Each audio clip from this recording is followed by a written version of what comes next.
penetrai in un viale dove le fronde abbassate e intricate formavano un lunghissimo portico arboreo. Poi si giunse tra alte pareti, formate da piante verdi e fitte, tagliate minuziose, tramutate in vicoletti, in archi e in altri portici.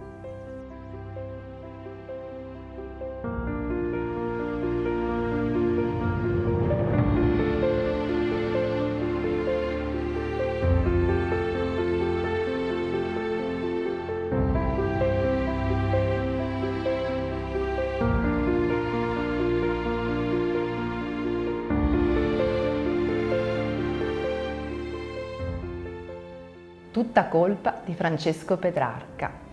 Fu lui a rendere i Colli Euganei di grande richiamo per tantissimi scrittori che li hanno immortalati nelle loro opere.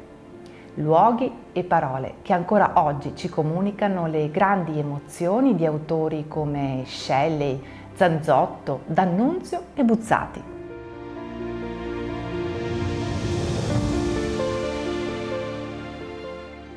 A una festa di giorno, nella sua meravigliosa villa a Luvigliano di Torreglio, poco lontano da Abano, il dottor Vittorio il Cese ha avuto la spiritosa idea di invitare anche un mago.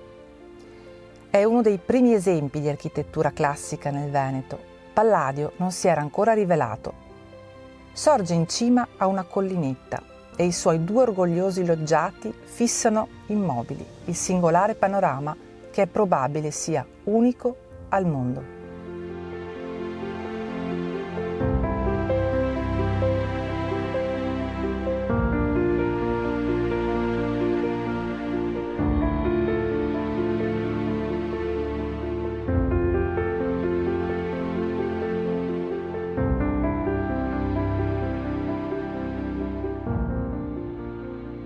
C'è una tomba ad Arquà.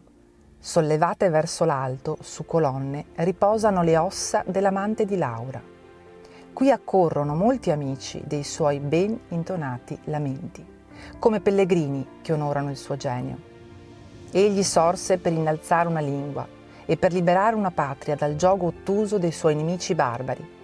Innaffiando l'albero che portava il nome della sua signora, con le sue melodiche lacrime, egli si consegnò alla fama.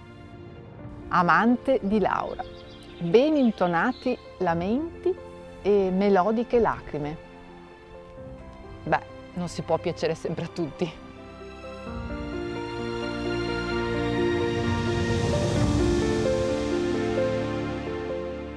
Luoghi da visitare, da vivere e di vivere nelle parole ed emozioni degli scrittori.